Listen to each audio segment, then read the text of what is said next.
Can you comment on the 4 deaths yesterday and that increasingly COVID victims are not reaching the KHMH ICU COVID unit but dying at regional hospitals and at home? Yeah, well, part of what I said has to do with the factors that people are determining. I know that we have had at least 2 persons die at Northern Regional Hospital saying that they are not coming to Carl Huchner. They have refused to be referred to Carl Huchner. I know of at least 2 persons who actually asked to be discharged from the Northern Regional Hospital because they did not want to stay there, and they decided that they were going to go out and rent the oxygen tank so that they could get supplemental oxygen at home, and then they were brought back basically to die at the regional hospital.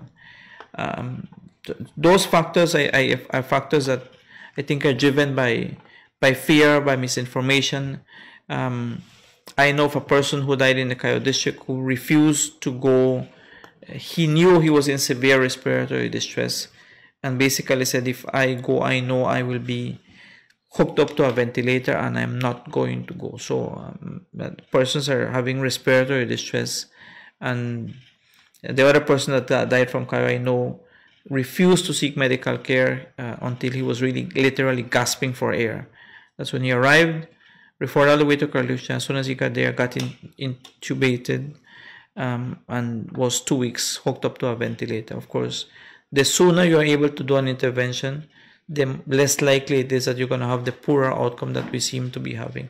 So it has to be part of an educational process, but I don't know how you're going to get over that hurdle of people not even wanting to be tested.